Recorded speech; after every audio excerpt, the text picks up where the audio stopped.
Pike's pushed more and forward up ahead. He's got out of line. Is now Pike going to have a go at Werrell? Don't push him off. He's in the championship fight.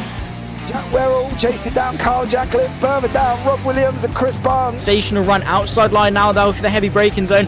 Around the outside goes the Audi R8. Look how much Miller's come back into play. Exactly, Miller's still such up. He's touched on second and change. All of a sudden, Miller's back in play.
Coming down to Does the he have it? Medeiros is going to get it. They're going to toss it.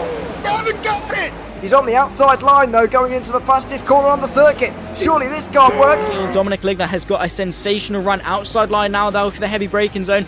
Around the outside goes the Audi R8. Look how much Miller's come back into play. Exactly, Miller's still such up. He's touched on second and change. All of a sudden, Miller's back in play. Can Barry do it? Big Barry's going to do it. Big Barry!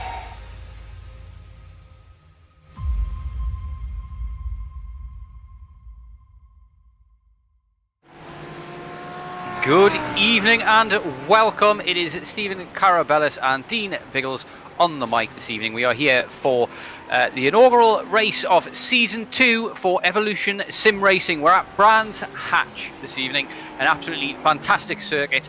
It gives a lot of drama. It's tight, it's twisty, it's very hard to overtake. And one mistake can collect about 10 drivers if it all goes pear-shaped, which it did last season here in Evolution Sim Racing as well. So we're expecting more of the same. It's bound to be an absolute carnage show here for you this evening. I'm very much looking forward to it. How about you, Dean? Are you looking forward to this crash fest that should be Brands Hatch? Should be exciting. Yeah, a lot of people are struggling at the moment, even in, well, we just experienced some of the practice session earlier that you didn't see on the live pitches. But now we're into our qualifying session. We're seeing a lot of people going off track. It's going to be very, very tricky. Even finding a gap on track during qualifying is going to be something, because you're only going to get a couple of laps in by yourself if you can without traffic. Look at those information from everybody in the chat as well too. So Ria's back as well too. Joe Blogs, hello. We have the King Y. Let's go, Michael. Well, let's go over and have a look currently at our qualifying results in the leaderboard. And Reece Saunders on top at the moment, Pro Class. You can see Matthew Hoyland on top of the Pro AM, and then Matt Barnett on top of the AM class. The different classes, of course, to separate the drivers, and so it makes the racing a lot more fair and opportunities for these drivers at the end of the season to get their class trophy awards. Yeah, certainly. It helps us provide us with some competition throughout the classes as well, so that we've always got battles and titles to look at and to see how they do. So let's have a look at the track then as well, though. It's Brands Hatch. It's a nightmare. It is so difficult to navigate, and it's going to be a very tough one for them here this evening. It is 9 corners to the right, 9 corners in total, 6 to the right, 3 to the left, and it's hosted F1 12 times in total altogether between 1964 and 1986. 1986 being the last time it hosted that race as well. Piquet got pole in that one, believe it or not, with a 106.961. I doubt we're going to get anywhere near that. The GT3 lap record around here is a 122.557 by Rafael Marciello in the Mercedes AMG GT3 back in 2018. That was.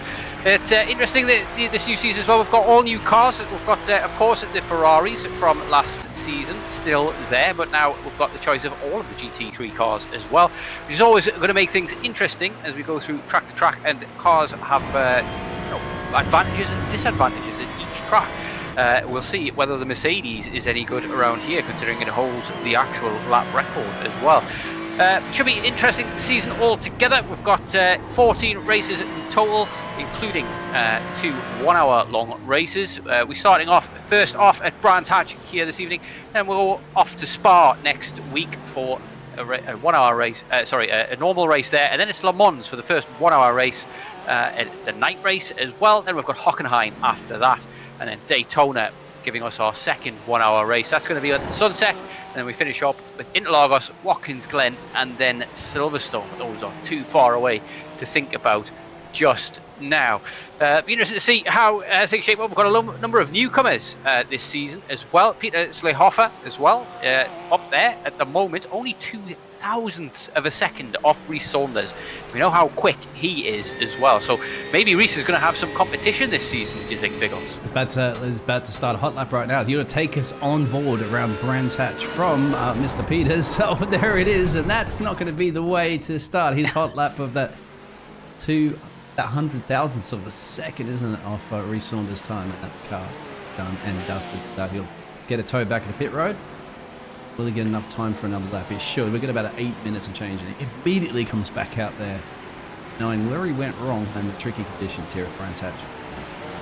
Yeah, maybe he just didn't get the tyres quite warmed up there on the out lap. It's quite a short track, this, so maybe a couple of laps required to get up to pace before you can really send it. Obviously, you've always got that that risk of traffic around every corner, particularly Sheens as well. Blind right-hander in the middle sector. Can be very difficult to navigate traffic around that entire sector there through Westfield Bend, Dingledale, and into Sheens as well. But originally started life as a motorcycle track, so it is thin and difficult to go too wide in, and drivers going to find that out in the race proper as well. Very difficult to overtake. Only real overtaking point really is down into turn 1, but obviously mistakes here cost you a lot of time, and if somebody makes a mistake in front of you, you've got to pray to Jesus that he's not going to collect you, really, because there's not a lot of space to avoid people here. But yeah, be interesting to see how things shake up. We've already got a good idea here in each of the classes as to who's going to start where, but maybe there'll be some interesting final laps here. See if anybody can pinch a pole at the death of qualifying. We've got 6.5 minutes remaining. We've got Michael Gow just starting on a lap. Here he comes now then into turn 1, off camber, swooping right hander, very difficult to get right. You've got to throw it in there though, and look at the traffic. It's an absolute nightmare as he goes through Druids. Got to brake in, get car turned in as much as possible, hug the inside as you come now down to Graham Hill Bend. It's a tough track. Oh, there he goes. I was about to say that's a tough corner as well, as it's one of those off camber. There's a couple of those around this track, and they are definitely, for a driver, some of the most technical and difficult corners to get right, the off camber ones, because if you get the line wrong slightly, you get the braking wrong even slightly, the nature of the corner just drags you even further offline. It exacerbates errors, so you've got to make sure you brake early and getting there on the throttle at the right time in those corners for sure. There's plenty of little bits of runoff here and there around this track to help with that, but not much. Partly cloudy, 21 degrees, track temperature, air temperature 20. Much of a difference between them, just a slight 2 mile per hour winds. The driver's going to be focusing too much on that. They'll be focusing on all these cars on the track around the different classes. Peter has to do a 18,000th of a second gap now to Rhys Saunders, who did set his fastest lap a little bit quicker there on a 122.138, as you see there. Come on, Team DXT, and that'll be Matthew Hoyland, as well as a couple of drivers on that team there. And let's go HYR. Peter goes to the top. What a lap from him as well. The first man into the 21s as well. That is absolutely rapid, beating the lap record, the IRL lap record around here. Obviously, that is a race lap record as well, and obviously don't really know much about the fuel levels in the car at the time, but that is some lap from him there. 10th quicker than Reese Saunders. I get the feeling that we're going to have a real battle for the Pro Championship this season. Reese Saunders, of course, didn't even win last season. He came second to Karabelas, who's not with us this evening for the opening race. But we do have some slightly different rules this season as well. You do have a drop round this season as well. That's calculated automatically by removing the lowest scoring round from each driver as well. But we still have the same old format as well in terms of reverse 15 for the grids. The final grid after the first heat race. So we'll have, of course, 2 races this evening. First one will be 20 minutes, then we'll have a half-an-hour race, which will include a pit stop. And Reese Saunders, as he showed in the promo race last week in Austria, has some couple of tricks up his sleeve in terms of strategy with those as well. He's been pitting early, under-fueling the car, going in early, getting a nice gap, and then just putting the hammer down, waiting for everybody to make their pit stops, going for the undercut, and it's worked beautifully for him so far. It hasn't. We're riding on board with Matthew's got the fan club there for the DXT. A super quick lap for him, actually. Overall, he's the 6th fastest driver, so he's split right between the pro drivers, pro class category. You see a lot of mistakes that the drivers are making as they're pushing the car to the limits here in qualifying. So that's actually going to be throwing a lot of those drivers off their fast laps. You can see right now as Matthew's approaching that the traffic car here at the moment too. And it does say pro on the back of the number plate, so it's a pro driver. So there are 40 and change drivers on here at the moment. You can see you're going to get a nice tow, maybe lining up for another hot lap. Is he'll kind of get him, once pulls off at the moment, just abandons that lap and says no, it's or backs off. We also got team H, where are they? Just have a look. Hey, down here, there's Matt Varner. I'm just reading out there from the chat there, so we like to see people there supporting their drivers and their friends and their family. Yeah, always great to see people getting involved in the chat. Please don't forget to hit the like and subscribe buttons if you do enjoy what you're watching. And 2 minutes 15 seconds remaining of qualifying here, and Reese Saunders out there on a hot lap at the moment, outlap at the moment, ready to set up for another final charge at that pole position. His starts have been a problem for him so far as well, so he needs to make sure that he gets that extra couple of feet in order to not get swamped at the beginning, especially at a track like this. It's very easy if you're offline to get inundated at the start of a race and lose several positions. So we hope to avoid something like that this time around. We've got his teammate for year 1 as well, Raz Harper, here this evening. He's currently sitting pretty in P5 overall and P5 in class. But that man Matthew Hoyland, as you say, who's really performing well above expectations, 6/10 over his closest Pro-Am competitor, and he's up to 6 overall as well. He was rather rapid last time out at Austria, I remember, as well, as we see a Porsche going very sideways there.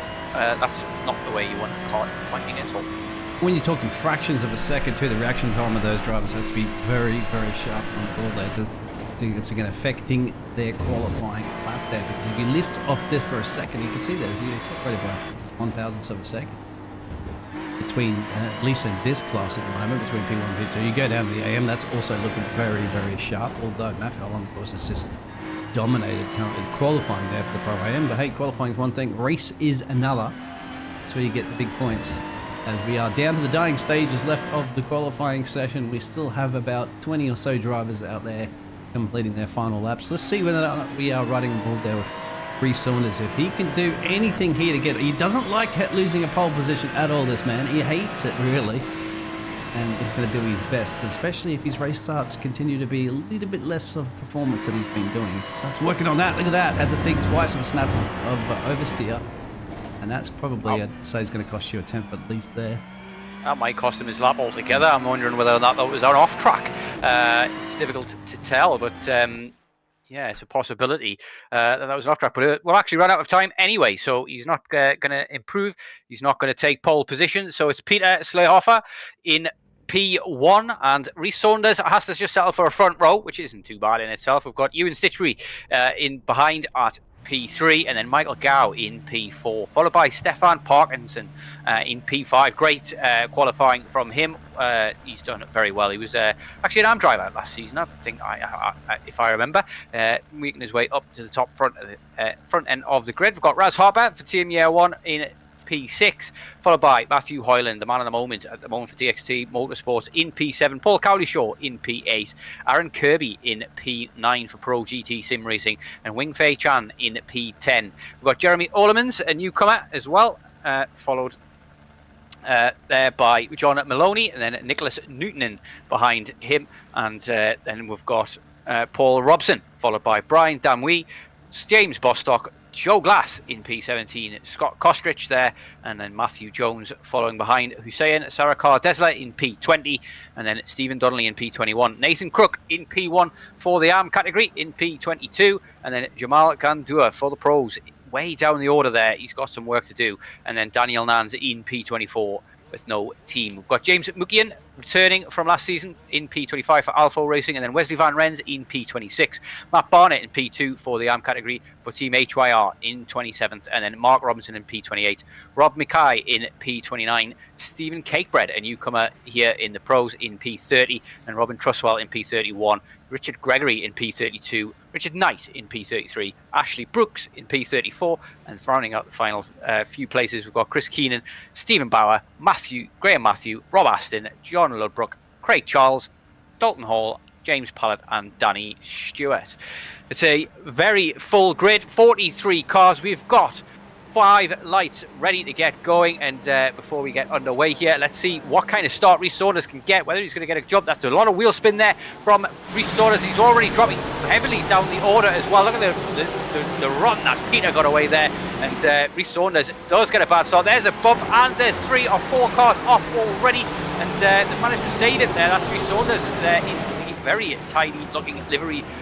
Looks like almost like a Rorschach test of some kind, but he's managed to get back on track, and not too much damage. We have got damage this season as well, so drivers are going to have to be extra careful, but it seems clean and tidy so far. A couple of bits of bumps and contact here and there, but for the most part everybody's getting through unscathed, and that is a fantastic start as well from Petter, and he's already managed to get a second gap there, and he's running away with this so far in the first heat. Brilliant, absolutely brilliant. It's when he's going to get up the road there as quickly as possible there, so you can see all that kind of carnage that happens behind. But actually very, very great driving, you'd have to say, from relatively, as we know, a small track with a lot of cars on there, and just has one accident, of course, to cause the concertina effect. But so far, thankfully, those runoff areas have saved the ability for those other drivers to get through. So there we have the position gainers and losers currently at the moment on our first heat, on our main feature race, essentially sprint race. There we go, sorry, and then we'll continue. There's another spinner in the background, and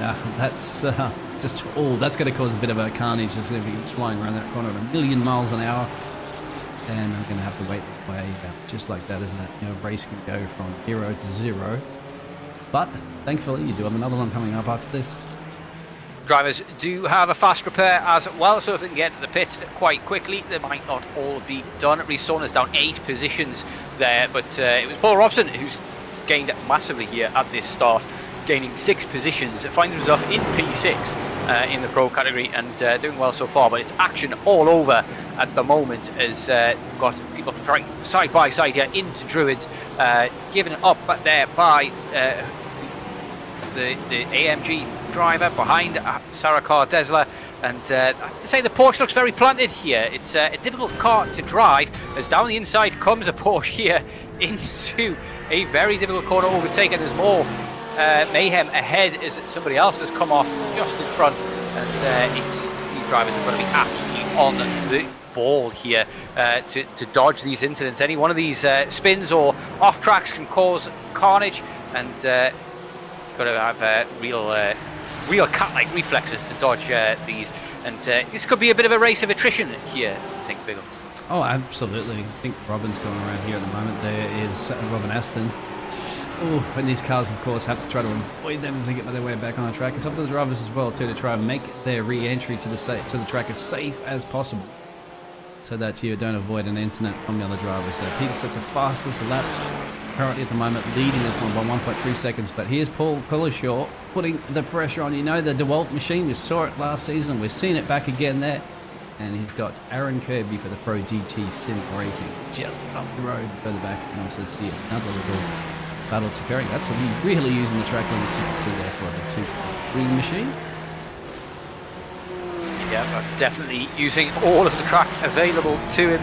But Paul is known for that. He's definitely wanting to push the limits.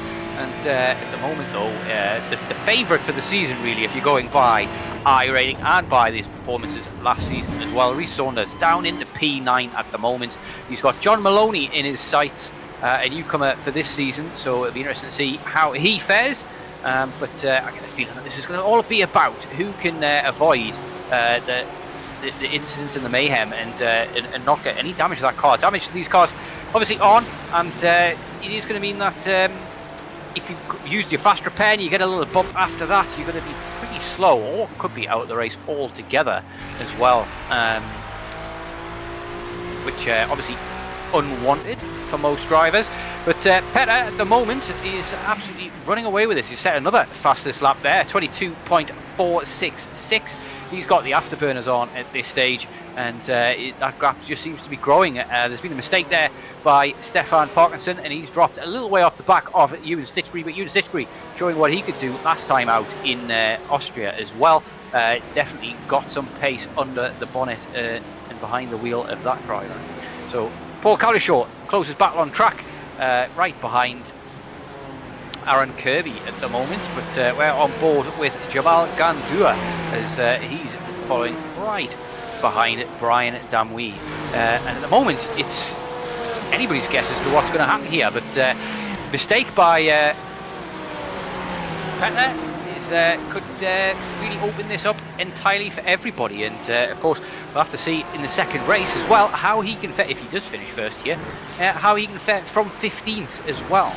Very congested in the mid-pack around this track. Very difficult to find your space on track. But battle for third in class here. There's a podium battle brewing between Cullishaw, Kirby and Parkinson. Parkinson made a mistake earlier on. It's cost him quite a bit of time, as we've got a very damaged car there. That's Jamal Gandua, who's gone at the back of somebody. He's got major damage to that car. He is crabbing like no tomorrow. He should really pull over to the side and tow that one, I think. That's just going to get in the way. Let's see what happens. He just gets a snap of oversteer and wham, into the barrier he goes. And very easily done. Look at this though, he can barely control the car. He's got to pull back at a pit road. There's no point in driving that one. Look, it's throwing the other cars off. That's going to be something that'll be a bit of a naughty with the stewards. Now you got to park it, get a tyre. He's actually going to try to drive it. That's got to be very, very frustrating, isn't it? How are you going to try to drive that? At this stage, how badly damaged that car is, it probably costs him less time to just tow it. It's going to take him a couple of minutes to get around. He's almost certain to get lapped. It's such a short track. Trying to limp back to the pit there, but yeah, I think that's probably going to be a penalty coming from the stewards there, because he's causing a bit of a roadblock there. But Rhys Saunders on the back of Wing Fei Chen at the moment on your screens. That livery is it's enough to make you dizzy, that one, isn't it? But it's beautiful nonetheless. But he's really turning the screw here on Wing Fei, and Wing Fei is not going to defend this one particularly hard, I imagine, knowing he knows what kind of how fast Rhys Saunders is. But Rhys Saunders has got to get through these drivers. There he goes down the inside and gets the move done nice and cleanly there. That's in the left-hander of Sterling, I believe, and that is job done for Rhys Saunders. 1 down, 6 to go. He's got a lot of work still to do and not a lot of time left to go. It's a very short sprint race, this, and he's got a lot of work still to do. But this is the battle of the ages really here for the third podium playing position. It's Kirby, Cullishaw and Parkinson all in a line at the moment, and that draft is going to make it very difficult for Paul Cullishaw to get anything done on Aaron Kirby. But Stefan Parkinson is going to have to watch his back from Kirby himself, because that's most likely where the move is going to come from. You can see currently at the moment over his with the rear wing looking back there, so the tyre wall stickers car has got to keep some of these drivers at bay there if he wants to pick up this podium. First podium of the season, no doubt, because we're on the first race of the season, so whatever you get, it's all brand new. You're back to 0 on the scoreboard, so there's the opportunity. Maybe we're seeing some of the drivers that are taking a lot of gambles out, not really, I'm going to say necessarily a huge amount of gambles, but they're definitely want to get a good result to give you a nice motivational boost, isn't it, at the start of the season. And the one thing we do know about Reece Saunders is that he's been in those positions before, hasn't he? Where he's been incidents in early lap 1 incidents, and he fights his way back through there. He kind of gets that out of his head and delivers usually a fantastic race result at the end. So got to keep your spirits nice and sharp, because we are still racing. We still have plenty of racing to go. We're just only over halfway point, 14 laps to go to be exact. And here's that battle once again. Paul's having a struggling time at the moment trying to find a route. Aaron, they've come together.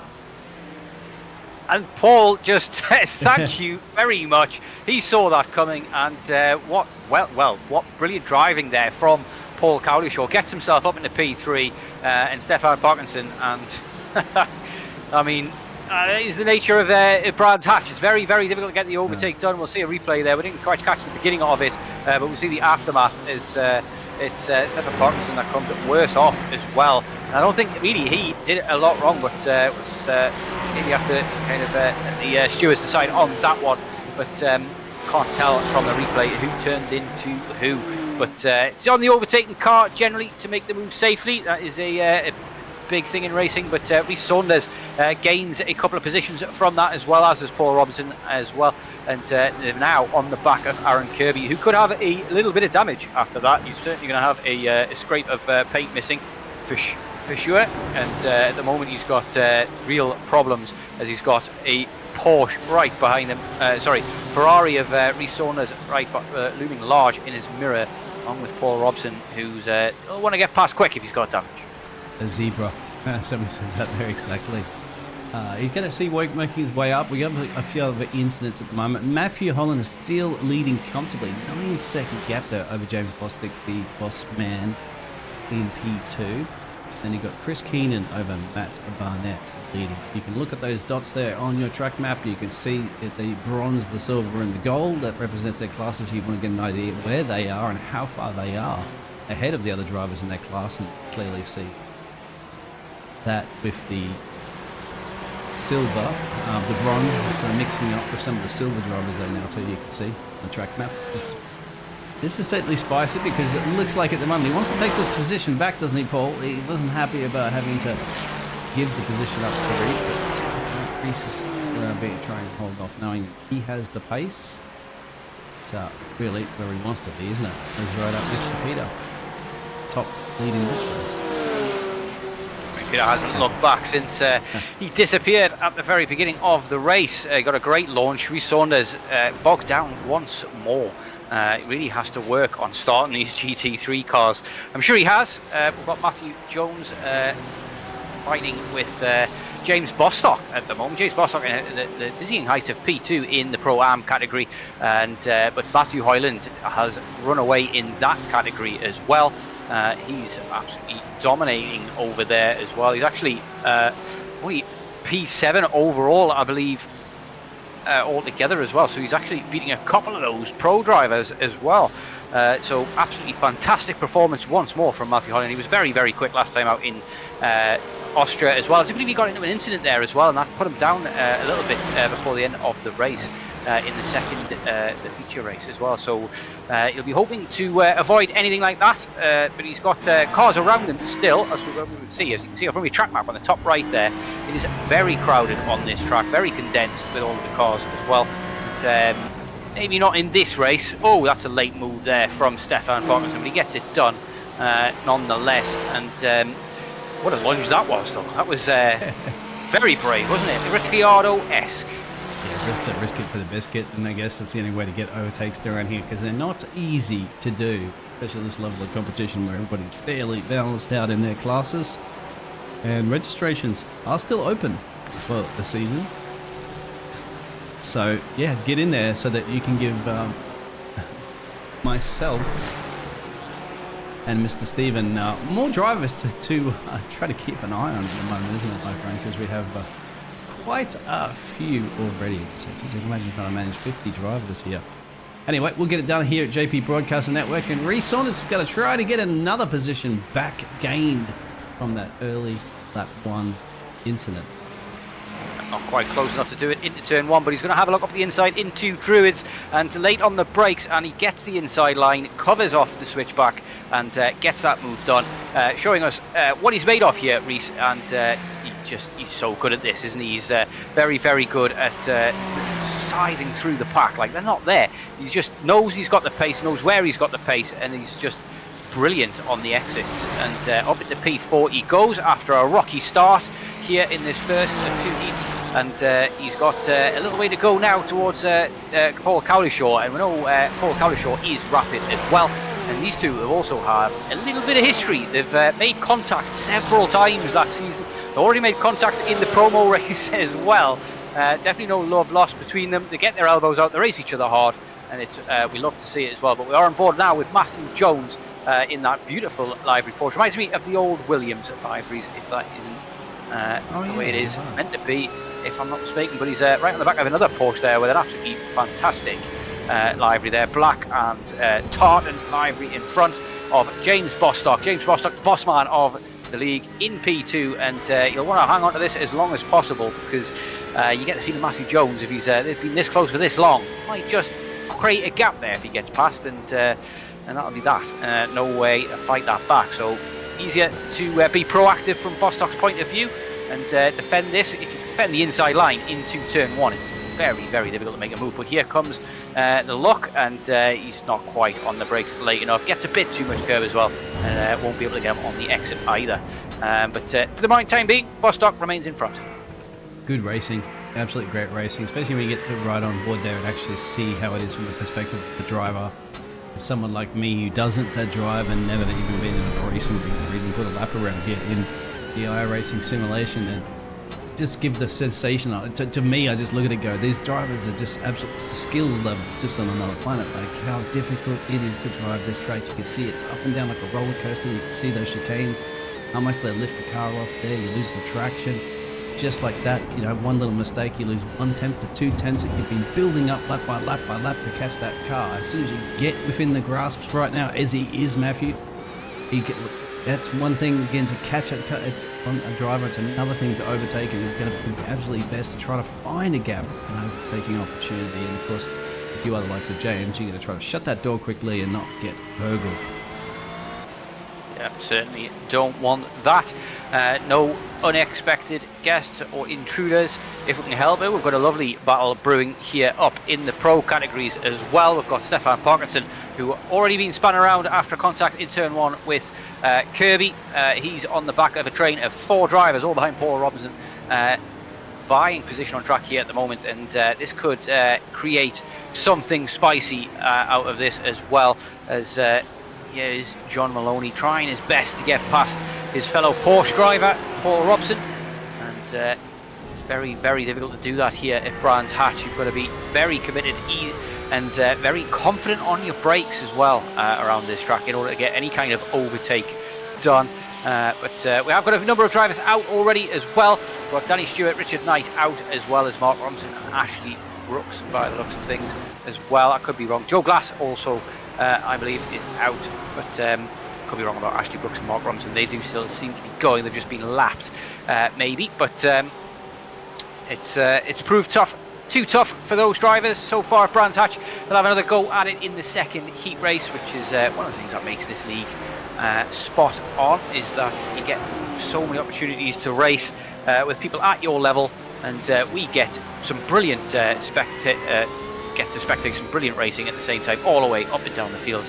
Gaps are forming in that little gaggle of cars there as Stefan Parkinson got past Wing Fei Chan. But that means that he's now no longer in touch with John Maloney, but I'm sure he should be able to claw that gap back, as John Maloney has to brake a little early at times here. But we're on board with Matthew Jones as he's still trying to battle his way past James Bostock. Bostock not giving this one up. And Jamal at the moment just up the road there. Now Jamal's in the pro class, so he doesn't have to just move across the side there and yield. You're looking at 2 drivers currently at the moment battling for P2 position, the Pro AM. So the pro driver that's up the road there, so Jamal, is not having to, and they are catching Jamal a little bit in the, I'd have to say, during the straights. There, we'll see about the cornering speed here, which will be very interesting and maybe frustrating. You'd have to say James a little bit. Jamal has been lapped as well, so he will be getting blue flags there as well. But don't know about the rules in this league. I'm pretty sure they use the iRacing rules on blue flags in terms of it's advisory.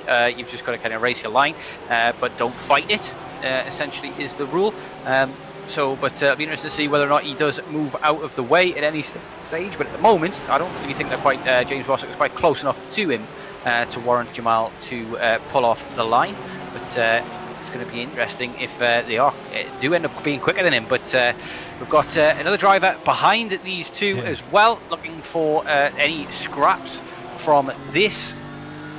And that he's you'll have to bear with me one second while I find Jeremy at the moment we're running it's Jeremy Orlemans, a newcomer to the league and doing very well at the moment. 2100 I rating for this driver, so they expect to be a little higher in the order of proceedings.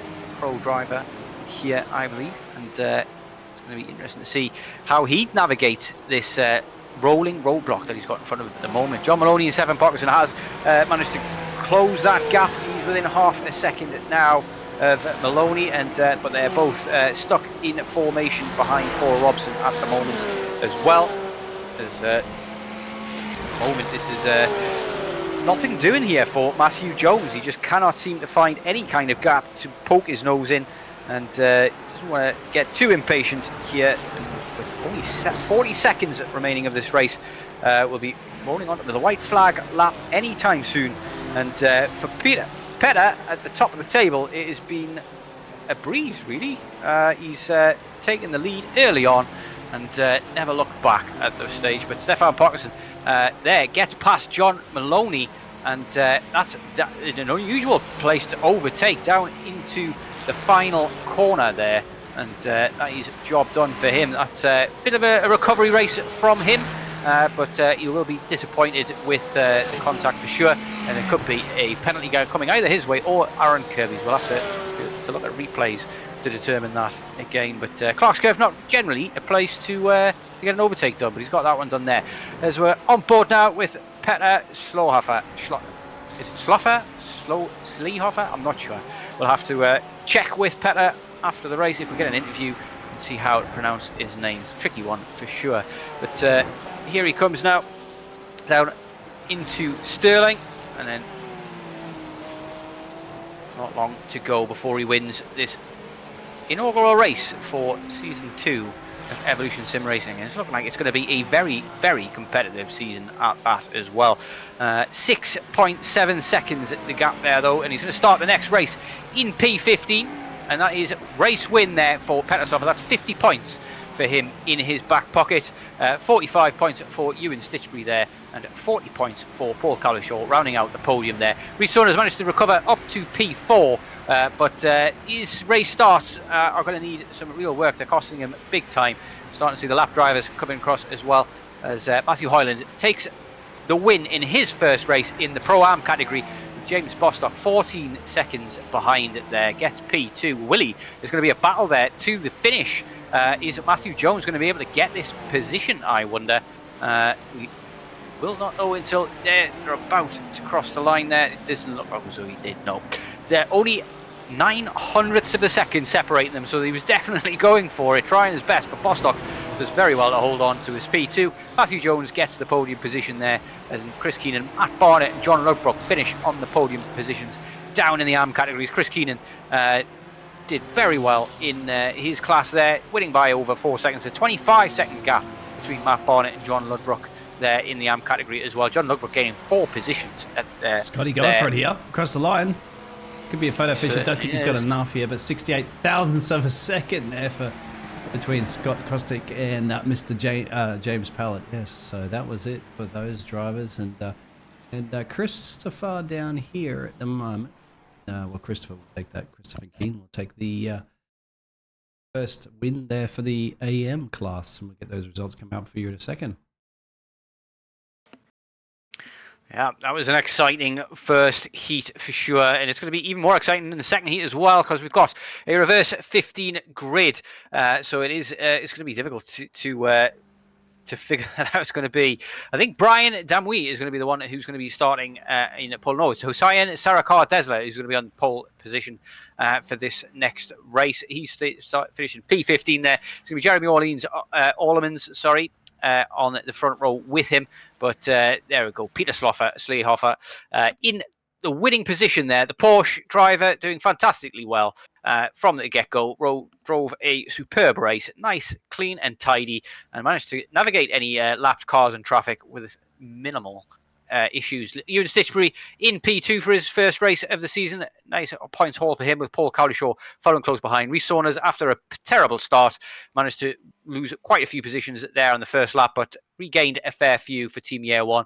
Aaron Kirby in an incident there with Stefan Parkinson in turn 1 for Pro GT3 Team Racing in P5. We've got Matthew Hyland in P6. What a fantastic race he's had. He's been absolutely electric with his pace there, battling it out with the Pro boys. Paul Robson in P7, Stefan Parkinson in P8 after an unfortunate incident dropped him a few positions, but he managed to fight back a couple of them, gaining one from John Maloney on the final couple of laps. Wing Fei Chan in P10 and Brian Damwi in P11. We've got James Bostock in P2 overall in class, P12 overall in the race. Fantastic race from him, holding off Matthew Jones by a very slim margin in P13. Jeremy Orlemans in P14, as well as Hussein Sarakar-Desla in P15. Michael Gao in P16. He'll be disappointed with that one. He was rather quick last time out in Austria. You'll expect to be higher up there. But Chris Keenan had an absolutely fantastic race there. P17 overall. And we'll have... we've got the wrong screen there. Oh, that's just pro results. We'll go over the race results. I think per classes will be a little bit easier. Yeah, certainly will, yeah. We've got Jamal Gandour there in P13 overall in the pro class, followed by Stephen Cakebread. Lap down, but P14 overall. Raz Harper, 5 laps down in the end. Must have been caught up in the early madness. We've got Chris Keenan in the AM category. They're winning that one by 4 seconds. Matt Barnett in P2. We've got 30 seconds ahead of John Ludbrook in P3. Nathan Crook in P4. Lap down, followed by Ashley Brooks also a lap down. Dalton Hall 2 laps down, and Mark Robinson 3 laps down. Richard Knight 9 laps down. Don't think he finished the race, and Danny Stewart 15 laps down. Don't think he even got started. He had some issues, plenty of issues last season as well, did Danny Stewart, not be able to get races started. Wondering if he's had maybe some technical issues. Matthew Hyland here, winner by 14 seconds.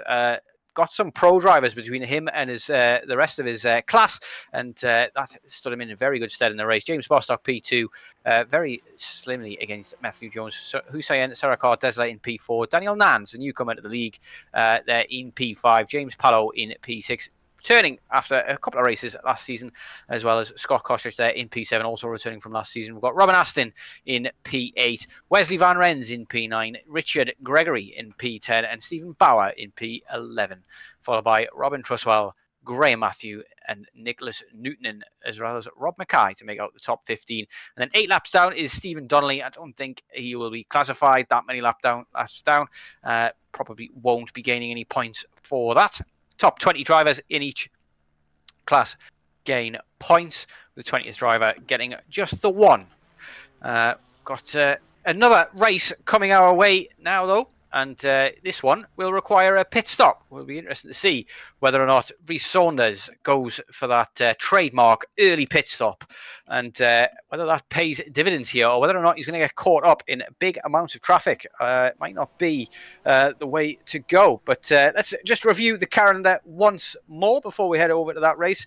We're at Brands Hatch this evening, of course, for the GP here. It's Spa next time around. An absolutely fantastic racetrack, absolute classic. These courses, of course, have been voted. 5 of them have been voted by the drivers themselves, and 3 of them are put in place by the admin team as well.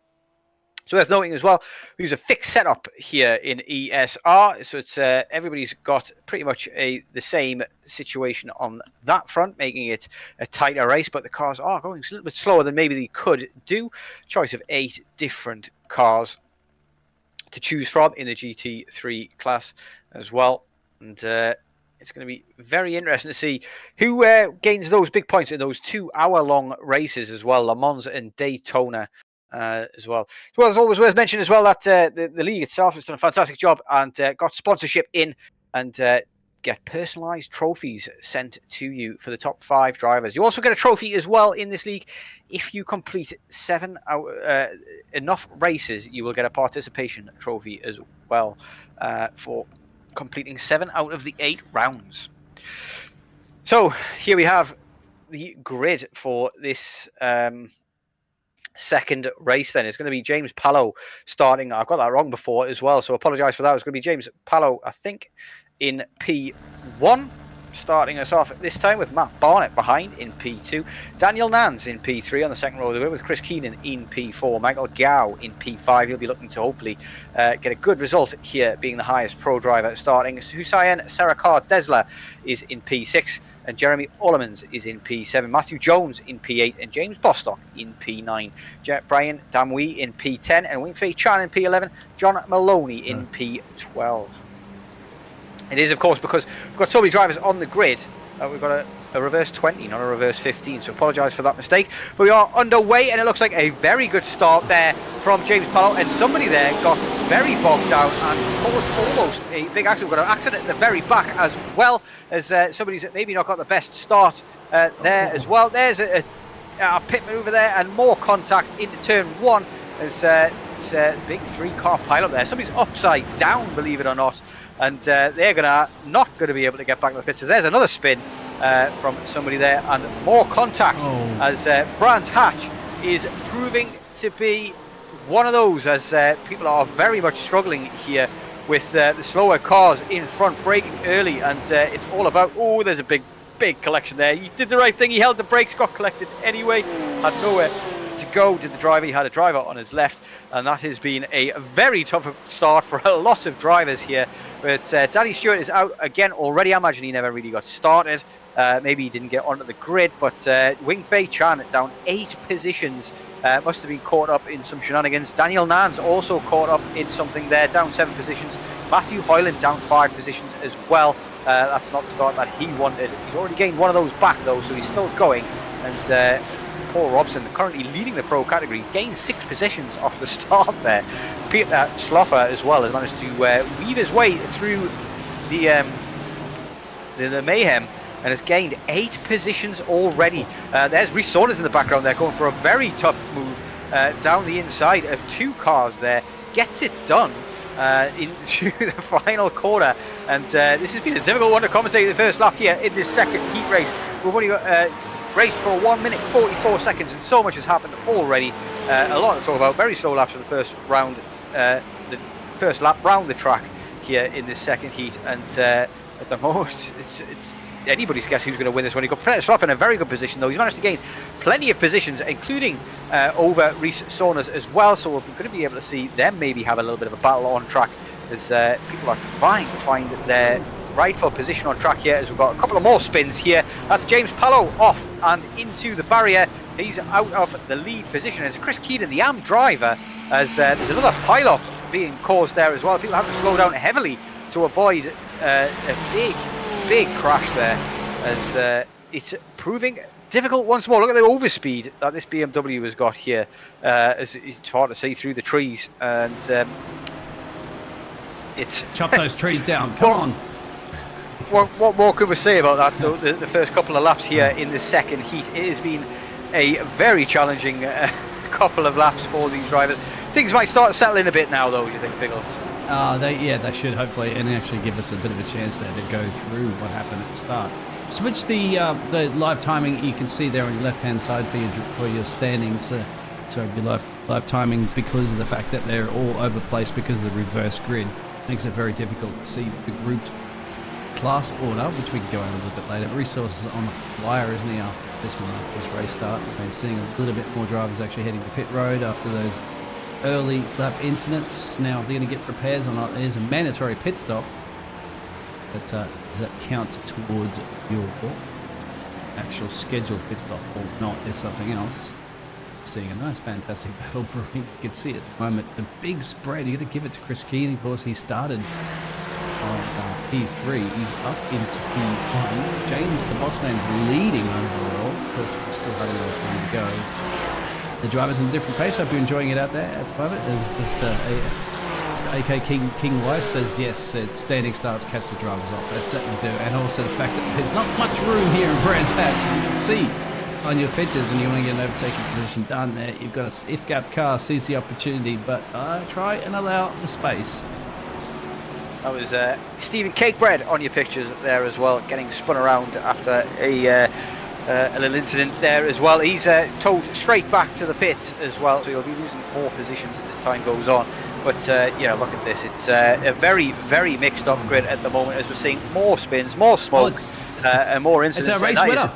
Schloffer, that is very unfortunate for him. He's been collected. He's got very minimal damage by the looks of things. He's going to try and join at a fairly shallow angle as well.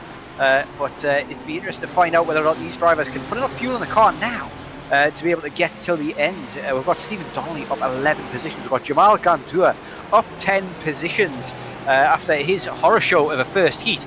He's in an absolute commanding position here at the moment, doing very well for himself. Don't want to curse the man.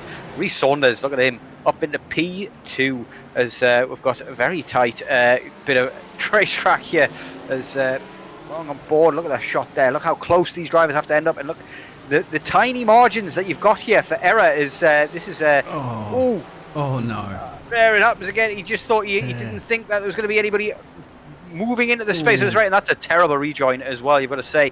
Very big on rejoins in the Stewards booth here in ESR as well. That's caused mayhem behind, so that's going to be a couple of points dropped from that driver's station. That's you racing around as well. Oh my days, that is a poor rejoin as well from you in there. He reversed and braked in the middle of the track there. That is a difficult one to understand.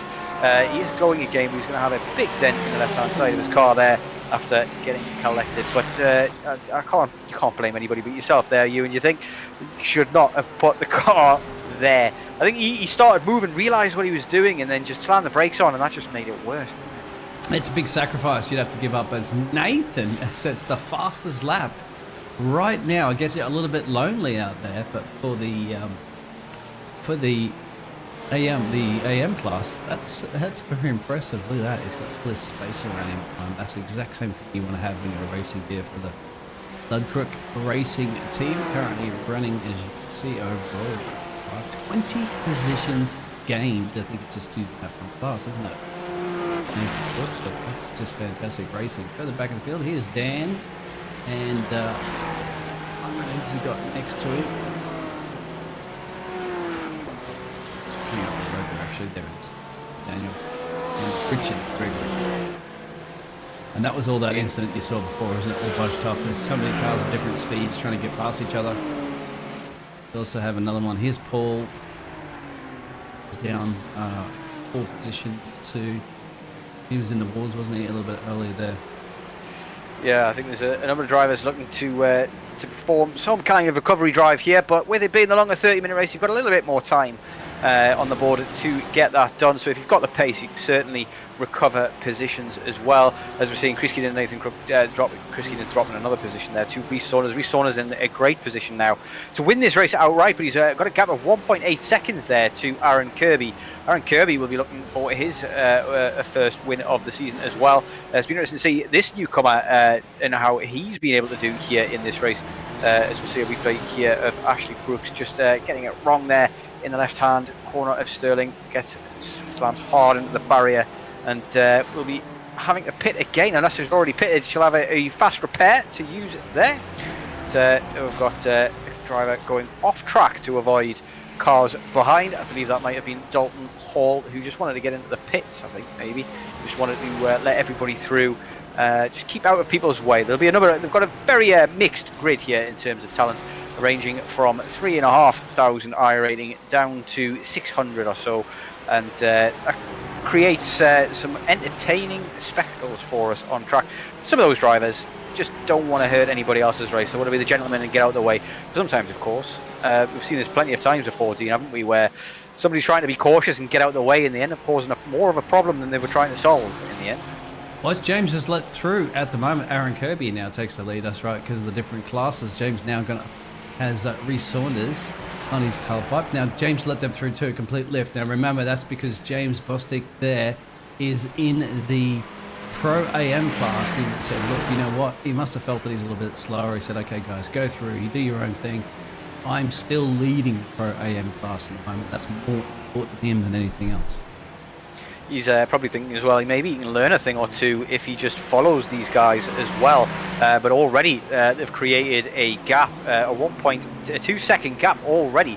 James Bostock has lost there to Rhys Saunders, and now these two have got a battle on their hands. Kirby has got one of the quickest drivers on the grid right behind him as well. So it's going to be a fight till the death, I imagine, here between these two. Kirby's not going to want to give this up, because if he gives it up, he's not really going to have much of a chance to fight it back knowing Rhys's pace. He was P2 in qualifying as well. Kirby started a bit further back, but not too much further. He's probably got some pace in his lockup, but Rhys Saunders is very, very close to the back of him here in the Zebra livery car, and got in front of him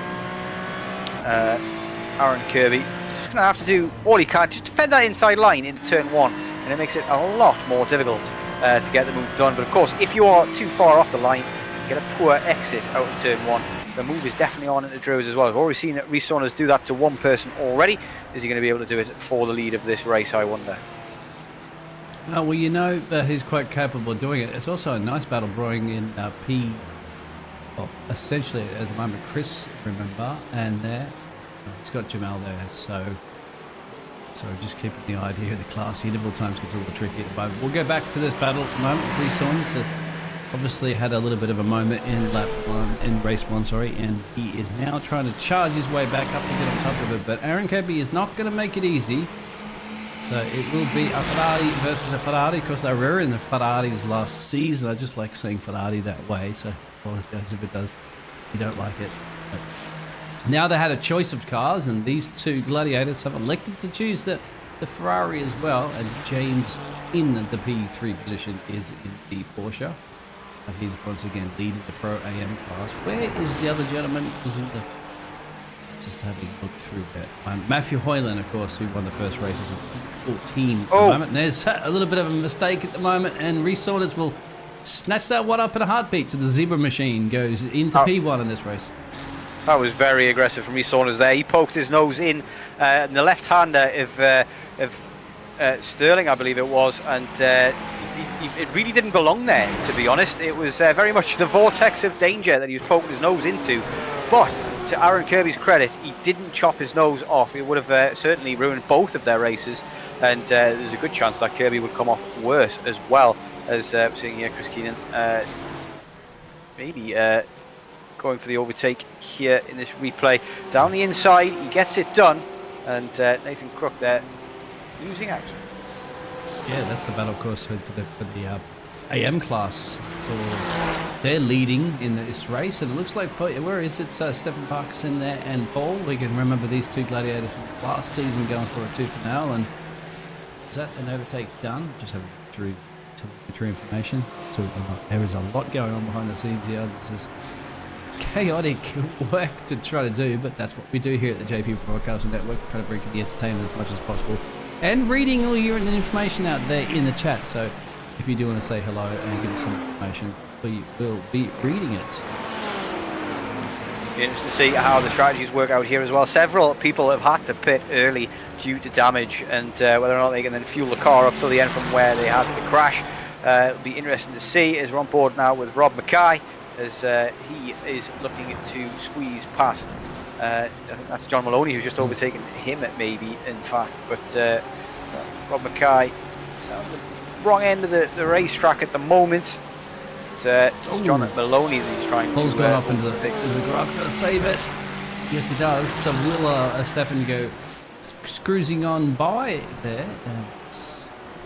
Sure, Stefan would like to have taken that overtake more on track rather than no. There was probably, wouldn't think about that's interesting to see whether or not there was contact. I can't really tell from that angle there. You have to, one of those where you have to look at every angle in detail, but it looked as though, from my point of view there, Paul just got a little bit wrong on his own there a little bit, got a bit out of shape. Does well to save it, but there is a new model available now at the moment in iRacing. I mean, grass and the gravel is very, very different, and the gravel really slows you down now. Oh, too much speed coming through there, and it's going to come back on the track. That it's going to hold it in the middle. It's going to make the way around. That's John Lutbrook that we're looking at here. It was Mark Robinson who went into the back of him there in the final corner, and Stefan had to be on the ball there to not hit the back of John Lutbrook as he careered back onto the track. He had much of a choice, to be honest. He hit a wall and bounced right back into the racing line, and I think Stefan Parkinson was expecting him to maybe bounce a little further off to the left, and I had to slam on the brakes as we catch a replay of this, and look at that. Nowhere to really go other than slam on the brakes, and that would have cost him a lot of time as well, but he gets the inside line regardless, gets the overtake done. That was for position, even if they are in separate classes there. But that is brilliant racing there from Stefan Parkinson, you've got to say. He was very much a Cole Brown from him, you have to say. But he coped with it well. Got Peter Schloffer in the pit lane as well. I hope it's Schloffer. I'll have to definitely check on his pronunciation there as well. I hate getting names wrong. But he's in the pit lane as and he's quite far down the order compared to where he was in the first heat here. But obviously plenty of pit stops still to go. Lots of people still have to do their mandatory pit stop as well. They only get 40 litres of fuel for these normal races. They get 50 litres for the 1 hours. But that definitely means you can't go to the very end, as we're on board now with Stephen Donnelly, as he's all over the back of that beautiful AMG livery, flames all over it, and looking hot is Richard Gregory, but he's got Stephen Donnelly right on his tail, and there's more people behind them as well. I think this is maybe getting lapped already by the looks of things.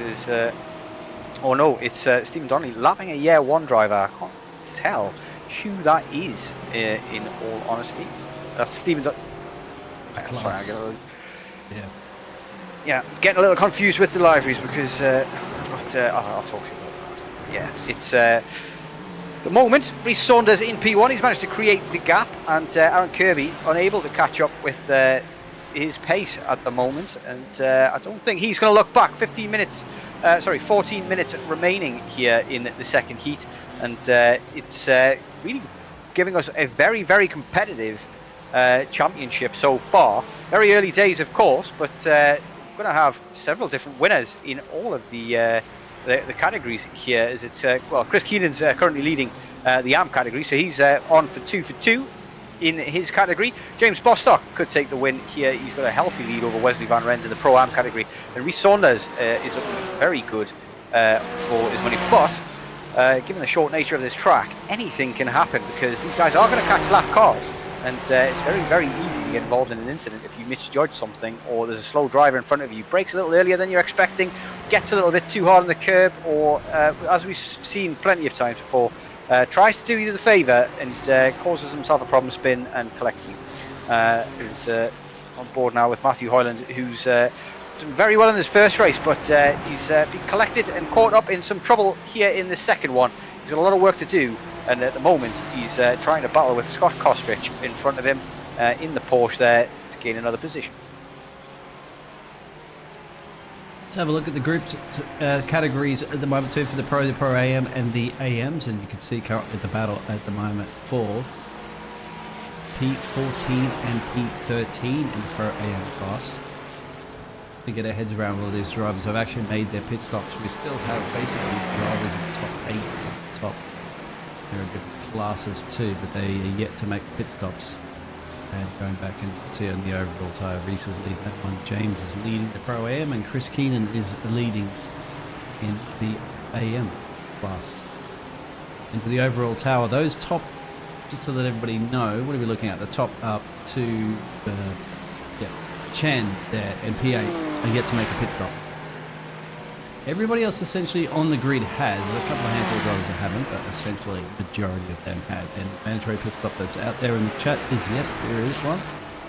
So get over and done with. 18 or so we'll be looking at some say laps to go. Of course, this is a time-based race, so we're getting close to. We're going to go down about 12 or so minutes to go. Just at the halfway point almost. We are. Certainly are, which means Wesley Van Ren's running out of time really to mount any kind of attack on those drivers in front. But the gaps are starting to become a bit sizable, and I get the feeling there's not many drivers on the lead lap as it stands. From the looks of things, I'm not sure if my timing screen is showing me Porky Pies, but I can tell it might only be the front 6 drivers. Only Wesley Van Ren's and everybody behind may be lapped already.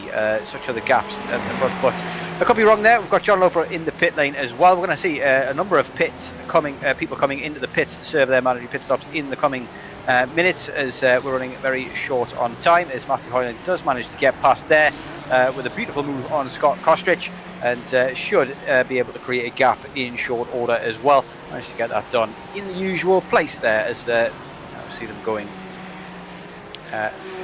through the first left-hander of the track, Surtees.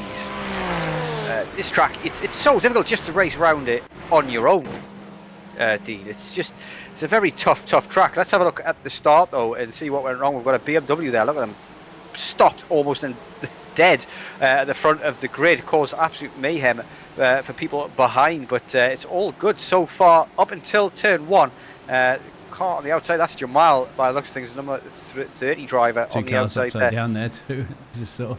Yeah, it's very, very difficult. Look at this, 4 wide there in Druids, and that's one person getting collected that, and then there's another collected, and that is just the way it goes sometimes. If you go and try to go 4 wide in one corner, 2 drivers at least aren't going to realise that it's 4 wide. They're just going to hear car left on their crew chief software. Let's have a look and see if we can find out what happened at the beginning at the back, because there was a big accident there, big wheel spin there, and there's a stopped car entirely there, gets just driven straight into, and that's what causes a chain effect that collects several drivers there at the back. Robin Trustwell there coming off very badly. It looks like it's maybe Jamal Gandua there, who just doesn't go. He's just, look at this, watch this, just doesn't even move at all, just stuck dead on the grid, doesn't get the lights right. And that causes major problems behind, as people were expecting him to go, I guess. And he just didn't. That'll be an interesting one. You've got to say though, I mean, in terms of FIA's position, it's not Jamal's fault. He definitely caused all of that, but he can't prevent somebody behind him hitting him. He just gets a really bad start, an incredibly bad start. It's got to be the person behind who hits him. I'm not sure who that was, but. Raz Harper as well. Just have a look at nowhere to go. Absolutely nowhere to go. You slam on the brakes and you still can't stop the car in that short a space. Yeah, very, very difficult for those drivers to do anything there. That's the nature of it. Look at it. 3 people before the race is everybody's even got over the start-finish straight. And 3 people are already in the pits, and that is the nature of that. Nicholas Newton, very disappointed. So many people, they get caught up in something that's really nothing they can do about it. I wonder whether or not the stewards are going to see that as Jamal's fault because he didn't go, or whether it's going to be the person who hit him in the back who gets a penalty for that. But Stephen Bauer in the pits from P5 overall, and he's going to be one of the first to blink at the top end of the field. And Reece Saunders at the moment doing very well. James Bostock has actually managed to take P2 out from Aaron Kirby's nose there as well. So James Bostock absolutely flying at the moment. I wonder whether Aaron Kirby has pitted, and that's why he's lost some time. So James Bostock yet to pit, of course, so that should work itself out in the end. But at the moment, James Bostock is going to be very satisfied with his position and how this second heat race has gone so far. He's done extremely well in the first one, and should be, if things continue in this vein, leading the Pro-Am category by the end of the day. It's going to be more difficult to figure out who's going to be leading the Pro category, but I think it might just be Reece Saunders, a P4 and then a P1 with Petter just Stoffer in P3, also a contender there to be leading come lights out after the end of this race. Just having a look at some of those drivers at the road there, we're trying to do some work. This is James running in P2. There's Aaron running in overall P3, 13 positions gained for them. Reece Saunders gained 16 in this race, trying to do redemption from the previous one, and there's a nice little battle brewing between these two drivers as well. They're the different classes, but they are. There's Robin Aston just behind there. So this is a race for position. Well, actually, just overall position, no doubt. And so a few more drivers are heading into pit road. As you can see, Nathan Cook will finally go in. Actually, for a second pit stop there for Nathan. Peter Slayhoffer is actually as well all over the back of Chris Keenan there, as we are on board now though with Nicholas Newton, who's trying to get past a back marker, but Peter Slayhoffer does get past Chris Keenan in the end. Nice and easily done. That looks like it was through Druids and Graham Hill corner. Graham Hill corner, of course, named after the famous F1 driver Graham Hill, father of Damon Hill, if anybody did not know that. But interesting to see as well how Daniel Nance is doing it as well. He's also there looking to make an overtake. That is Peter Slayhoffer off the track and in the pit. It's gone all wrong. That is the commentator's curse from downtown. That one. That is penalty points. Oh, it's a big snap. That is the Porsche all over, isn't it? Yeah. This now, Porsche I wonder if that was something that broke, because look at that. Like, yeah, that's no, it's just, yeah. Cool. It looks like maybe it could be a wheel brake there. It was a very, but I honestly, I don't think it was. I think that is just a snap of oversteer. The Porsche is prone to that. It is a very difficult car to control, that Porsche. It's a lot of fun to drive, but it always has that in its locker. It's always teetering on the edge of murdering you at any moment. And it's those mid-speed and high-speed corners that it's really good at murdering you at. It's always got the knife just out of its sheath, ready to strike. And it certainly struck Petter there, and it struck him hard. It absolutely chopped his head off as the BMW there gets on the inside curb in turn 1, and that inside curb quite high unsettles the BMW, and has his back end overtaking his front end in short order. Rhys Saunders here on your screens at the moment, looking to flash his lights at some back markers there. But we're on board now with Paul Cowlishaw, who's going to make an overtake here. Looks like he's going to be around the outside into turn 1. He's going to need to do that. This is Paul Cowlishaw on James Pallow for position, and he gets it done. What a move there from Cowlishaw. Absolutely brilliant racecraft from him. Gets the move done. And now Stephen Donnelly in that year 1 Porsche down the inside, and that was very much cut off nose there, and doesn't manage to get it done. As Stefan Parkinson, Stefan Bauer and Stephen Donnelly all together on track in short order there. It's Bauer who looks like he's just disappeared off into the distance, and Donnelly unable to get that done there on Stefan Parkinson. Yeah, absolutely right. You're trying to get it done, but great battles are carrying up the road there. So these are is Paul again and James Pallett. They're going for it too for now. I was going to give him another second opportunity here.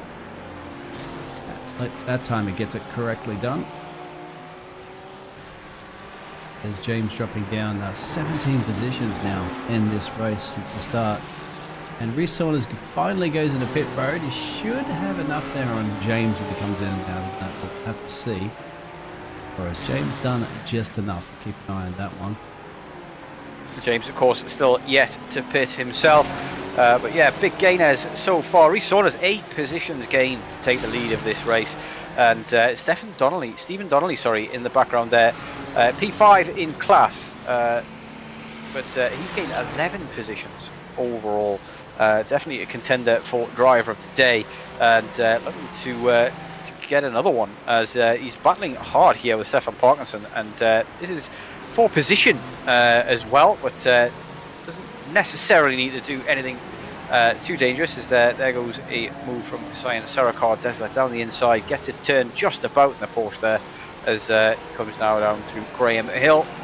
Such a difficult corner, that Graham Hill one as well. You've got plenty of run-off to use there if you get it a little bit wrong, so you can kind of push the limits there a little bit, but it lulls you in a bit of a false sense of security. You've got Brian Reed defending the inside there into Surtees, and keeps the position just about. But Robin Aston behind there to fight back, but unable to do so. We've got Stefan Parkinson up the back of Stefan Bauer as well. Stefan Bauer has got two very quick drivers behind him. It looks like he's going to go for the move into Druids there. Gets the braking done, and it's the switchback from Stefan Bauer. And now he's going to have the outside line for Graham Hill. And that's going to be job done. And now, look at that. Bit of a sneaky one there from Stephen Donnelly, trying to get up the inside, trying to follow that inside line. That off-camber corner nature of Graham Hill corner means that inside line is so powerful, but Stephen Donnelly unable to make it work. Bit of contact there, maybe a bit of a twitch as well from Stefan Bauer that made it difficult. But we've got a Stefan and a Stephen, all in short order of each other on track, and they're fighting hard at the moment. Looking to the inside is Stephen Donnelly, and not able to get it done now. And now we've got Wing Fei Chan. Sorry, it's Rob Mackay behind them. I think he's lapped. Even got a front, no front wing on that car there. I saw it. Yeah, Stephen's car. Oh, definitely sorry. sometimes worth throwing other places. Yeah, probably definitely worth carrying on at certain stages in the race. If you get damaged late on and you haven't got the fast repair, you may as well just keep going. Top 20 drivers in each class get points, so if you're still in good track position, it might be worth just doing that rather than pitting to make the repairs. As you can see there from Wing Fei. He's keeping up with them, I'd have to say. The which is that? Is that Rob? It's Rob Mackay, yeah. Rob Mackay, yeah. He is keeping up with them, but sometimes some damage can make you quicker on the straights. It definitely never makes you quicker in the corners, sure. But sometimes it can actually remove downforce from the car, making you a little bit faster on the straights. But it all depends on the damage. So a lot of the time, though, if you've got damage at the front of your car, it damages the aero of the car. It slows you down on the straights. But it's definitely the case with most of the open seaters that if you lose your front wing, it speeds you up down the straight, less drag, and lets you quicker. But of course, as soon as you get to a corner, all of that downforce is gone, and you lose tons of time in the twisty bits. But these two, yeah, Rob Mackay may well just have Donnelly's number here, even with the damage. Stefan Parkinson has just disappeared from him and created the gap ahead already. Rob Mackay obviously lapped down. Barely lapped down, exactly. He's just trying to unlap himself at the moment. So I'm just wondering if why, if you're the likes of Stephen, then it's not just allowing him to go through. We have got time up though, and that is no more time left for any much more. We've got Daniel Nance in the pit lane at the very death. He's managed to go all the way to the end, maybe he has to do a quick splash and dash. But we have a white flag here, and Rhys Saunders a 10-second lead, and he is back with a bang. Is Rhys Saunders here in this second heat? He had a struggle in the first heat, but still managed to pull one out of the bag and got himself up to P4. And he'll almost certainly be leading the race here, as we've got the checkered flag ready to be waved. And across the line he goes. Aaron Kirby 10 seconds behind. Such just the pace of Rhys Saunders has absolutely dominated here in this second heat race. Aaron Kirby, there he goes over the line, flashing his lights. He's had a brilliant race in the first and second heat as well. Good P2 finish for him, and James Bostock will take the win. And there's a big crash over the line for James Bostock as he's spinning. That was, I can barely contain my laughter at that one. That was hilarious. And James Bostock across the line as James Keenan. There may have been somebody else who had already been lapped. I apologise if I've got that wasn't James Bostock. Chris Keenan winning both heats though, will take charge of the AM category as well. And Wesley Van Rens P2. Good result from him. He was to be P3 overall in the pros, P5, P6, sorry, overall in the race. Richard Knight, fantastic result for him, P2 in category. Nathan Crook must have had something happen to him. He finishes down in P3 overall, but he was doing such a good job from so early on. He still manages to get himself a decent finish, P3 still, even after a big incident somewhere. Means that the job was done early doors by avoiding the carnage, and there was certainly a lot of carnage today. That is the nature of Brands Hatch. We saw it last season as well. Lots to talk about for the stewards for sure, and I imagine that few drivers here might not be too sad to see the back of this one.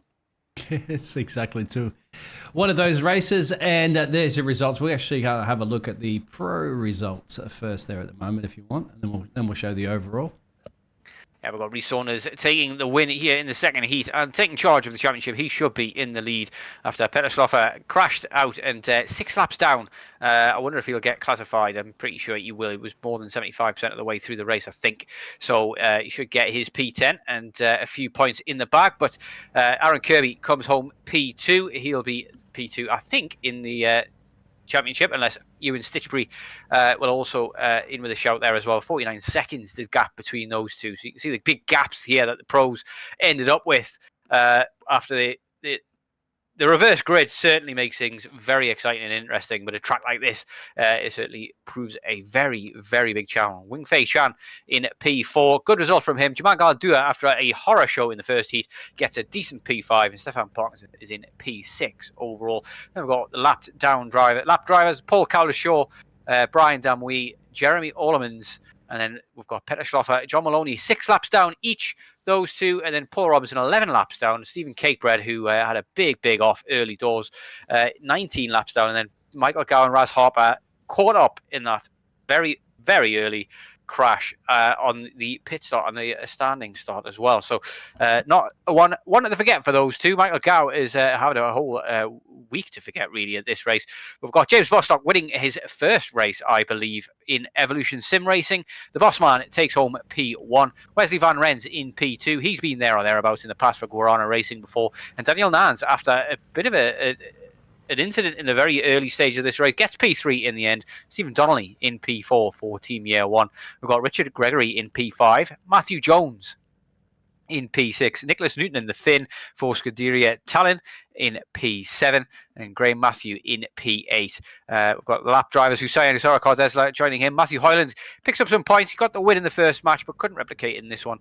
And then Scott Kostrich in P11. Robin Aston in 12th. James Pallow started this one on pole, ends up P13 overall after a spin in the early stages. And then Rob Mackay a lap down in P14. And then it's Stefan Bauer, 2 laps down. Robin Trustwell, 2 laps down. And then we've got Joe Glass, who looks as though he did not start or got caught up in the shenanigans on the first lap. Didn't get going again. On to the arm category, and there's Chris Keenan, who's taking the command. Taking very much charge. He's going to have at least a 10 or 15 point lead there after winning both heats this evening. Richard Knight comes home P2 in this feature race. Nathan Crook a lap down in P3, and Ashley Brooks P4. Good result for them. Dalton Hall P5 collects some decent points. John Ludbrook finished on the podium in the first race, but doesn't manage it in this one. 8 laps down, doesn't quite finish it. And then 12 laps down for Mark Robinson, 19 laps down for Matt Barnett, and Danny Stewart did not get going in either race. Probably something going on IRL, or maybe some technical issues with his wheel who wouldn't allow him going. But there you have the overall results for that race as well. James Bostock does very well to beat plenty of the pro drivers, but it was all about who could avoid the major issues throughout the race that we had there for drivers. Big accidents all through the first few laps. Very, very tough track, Brands Hatch, and it's proven that for many drivers today. We'll see then if we've got anybody willing to jump into the drivers' interviews. We've got nobody there at the time being, as we show you some replays here from the race start. Down into turn 1 we go, with so many drivers going so many cars wide. It's just one tiny little mistake that could cause you absolute mayhem. As 4 wide there that were going through Druids, and it did not work out for 2 of them, and that caused... Reese was very lucky, wasn't he, at that point? Certainly was. And he remember the first race, and look at that! Look at the way he's slicing through the field. This, remember, of course, is Reece Saunders, who started 16 positions back on this one. Look at that! At that point, at that moment, could have been put into the fence, but managed to survive it. So difficult, but so much fun and entertaining to do the reverse grid for our top 20 reverse grid for our feature race like this. And it just really gives the drivers a lot of work to do to slice their way through. There is a little bit of luck always involved, you'd have to say, in these situations, but same like that exactly with all these different drivers. Of course, remember we're looking at a lot of these drivers in the AM and the Pro AM categories as well too. Reese, you know, he's in the Pro category, so clearly he's a lot quicker than he's a lot quicker than even most of the drivers in the Pro class, let alone adding the Pro AM and the AM. You can see the way he's slicing through the field there. Trying to stop the inside here. What a maneuver. This is what we've come to expect from Rhys Saunders. He's definitely aggressive when he needs to be, and we've seen there's definitely a little bit of luck involved, like you say, but there's also so much skill involved as well in terms of where to position your car, when to position your car there, and when you can take those risks and when you can't. We shall jump on to interviews though. We've got Chris H. Keenan ready to go in the interview room there, so we'll bring him in. Apologise for brought you in unexpectedly there, but Chris, that's a fantastic start to your season in the AM category. You've won both heats, and you should be in a nice comfortable lead in the championship so far. Spa next week as well, but you're going to be very satisfied with the way things have gone today. Yeah, it was quite good. I didn't realise I came first in race 1. I thought someone was in front of me, so yeah, pretty chuffed with that one. I think it was more a case of avoiding trouble more than anything else. I managed to get through a few of the accidents without too much problem, so race 1 I hit some off the start line. I got quite a good start and clipped someone by accident and bent my steering, so I spent the whole of race 1 with the steering wheel cocked over. So yeah. Oh, kudos then to have managed to do so the whole race with a bit with cocky steering. That's always difficult, but yeah, if it's not too bad, it's definitely raceable with it. But yeah, there was lots of accidents and mayhem going on track. This is the nature of Brands Hatch with so many drivers on track as well. How hard, I mean, how many Cole Brown moments did you have, and how hard was it to avoid some of those incidents? The worst thing was the Porsche was really sketchy on low fuel, and I actually pitted quite early just to avoid a few times I felt as if I was going to spin off, to be honest with you. The back end was wanting to step out, so decided to pit a bit early and then just keep it going to the end and keep out of trouble basically. I mentioned that during the race itself proper as well. Final question for you there as well. It is a bit of a handful, the Porsche, is it not? It's always got, I was saying before in the race, it's always got a knife hidden behind its back ready to murder you at any stage. And it did murder a couple of people. It murdered Petter Sleihofer, the winner of the Pro in the first heat as well. I think I saw him going off in front of me, yeah. Yeah, it's got that in its locker, doesn't it, the Porsche? It's got that snap of oversteer that can just yeet you into a wall at any stage. Yeah, I'm just treating it more as an endurance race and just trying to keep it nice and smooth and get around the track. But I fully expect, I mean, it's the first race. Everyone's going to evolve. Everyone's going to get faster. Back will clear right up, I think. There's going to be some good racing through the field, I think. So it's going to be a good race, I think. So anyway, it looks like it's going to be a very tight championship as well. But you've taken charge of your class, so congratulations on that. And we'll let you go start preparing for Spa next week. Yeah, thank you very much. Thank you for your time. Take care. We'll move on to the next interview then for James Bostock, and the boss man is here joining us. And what a fantastic race for you there in the second heat there. You've managed to get P2 in the first race, P1 in the second race. You've got to be very satisfied with that overall, haven't you? Yeah, I am, mate. That was a bit of a surprise considering our finished last season. So yeah, quite good. I think we were quite lucky in race 2 because I think me and 2 or 3 other guys got away just out the carnage, so to speak. So yeah, quite enjoyed that, mate. Quite enjoyed that. Yeah, it was definitely difficult to avoid carnage out there today, but starting near the front definitely helps. And you definitely gave up a couple of positions very easily there to a couple of the pro drivers. You let Rhys and Aaron go without too much of a fight from your end. I guess that's obviously tactical. You just think to yourself, don't want to get involved in slowing these guys down or myself down. Not your fight. Was that the thinking? Yeah, kind of. I mean, I've raced Aaron a few times before, and I know Aaron's kind of a lot quicker than me. He's in a different class, and so I thought there's no point fighting Aaron really. Just let him through, and then Rhys. Yeah, I'm still suffering a little bit of whiplash from Rhys taking me out on Monday. So I mean, when Rhys is behind you, it's just easier to move out of the way, really. But yeah, no, I didn't want to interfere with their race. You know, them two together, so I just kind of moved aside, let them go, and thought I'll try and hang on to them, which, yeah, is always easier to think than actually do. Like, it was. They're quick guys, very, very quick guys. I think it was something like 2-3 corners later. There was a 2-second gap between you and Rhys. So they disappear quick, don't they? It's these guys are alien level pace, aren't they? But, they are, mate. No, they absolutely are. Yeah. Definitely a fantastic start for you to the season. Do you think you can carry that on into Spa? No, absolutely, definitely not. The bigger the track, the wider the track, the worse I seem to do. So Brands Hatch was my choice of track. So sorry to all the guys that were in a bit of carnage. But yeah, no, I kind of the bigger the track, I do struggle a little bit. So I'll be back down mid pack, I think. But Brands is a particular favourite. But yeah, we'll see. But I mean, the lads I race with, so Hussein, my teammate, he'll be much quicker at the big wide open tracks. He's normally a bit quicker than me. So, but look, I mean, consistency is what we're after. Just after a bit of fun. I know that tonight there was a bit of carnage and a few drivers commenting. So we'll have a chat in the Discord. And you know, first round is always a little bit like that. We had 43 cars, I think, on track tonight. Which is fantastic for us. You know, new season, first time doing GT3, still a new league. You know, guys have just got to bear with it a little bit, and I think we'll all learn to race with each other, and that's why we introduced the drop round in season 2. I think it's so, just, yeah. Brands Hatch and the nature of Brands Hatch as well. It's one of the oldest circuits in the UK, and it shows at times that it was a motorcycle track to start with. It is very narrow, and I think got to give some people the benefit of the doubt really in terms of that as well. But we definitely have a look back at. I think the FIA are going to have their work cut out for sure this week.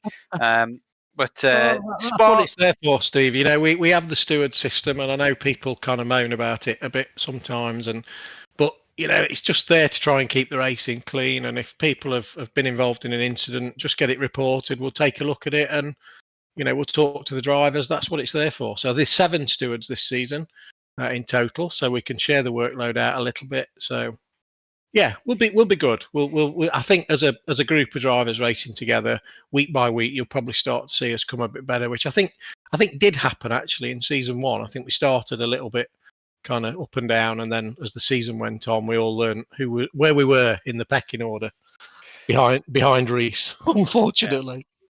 Usually that is the case. The guy is absolutely rapid, some kind of alien with his consistency as well. Absolutely brilliant at making his way through crowds of drivers as well.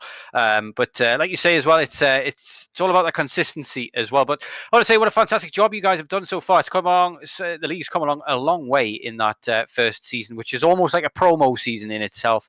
That first season, now that we've got Damage on proper, and the turnout has been absolutely fantastic. So I've got to say a big congratulations to you and the rest of the guys in the background, because I know it takes a village to raise a baby like this, and you guys are doing a top job. So Thank you very much, mate. Thank you very much. And also thanks to you two guys I didn't get to speak to you at the end of last season because I think you missed the last round. So yeah, thanks to you two guys for doing the comms. Always a pleasure to watch back, and yeah, we love a bit of banter in this league. So keep it coming is all I can say. Yeah, I'd certainly love my banter as well. But yeah, we'll leave it there and let you go off and enjoy your champagne from double podium here this evening. But congratulations, Thank you, guys. once more. Have a good one. Thanks very much. Cheers, guys. Bye-bye. So there we go. There we have it. Yeah, it was a really, really interesting race, that one with Biggles, wasn't it? Oh, yeah. We knew it was going to be, and it was a fantastic race as well, too, for the drivers.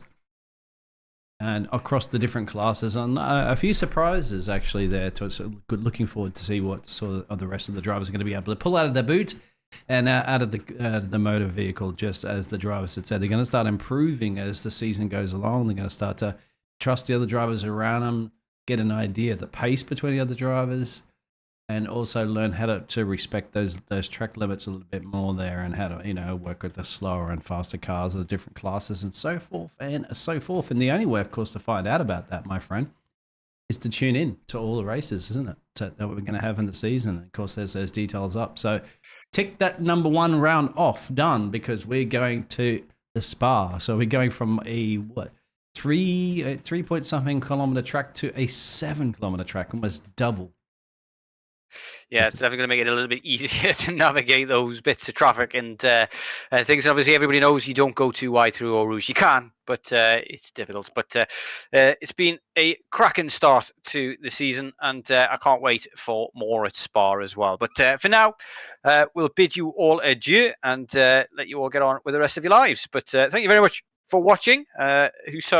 Hus RC in chat says well done, James in chat, and Rob Simracer as well for DXT says race start done me today. Both races ended up with damage on lap 1, so doesn't go to plan for them. Definitely didn't go to plan, says Moyland, for the race 2. But there we have it. It's all done and dusted. We're looking forward to seeing you next week in Spa, where we hope we get some more action like we've had today.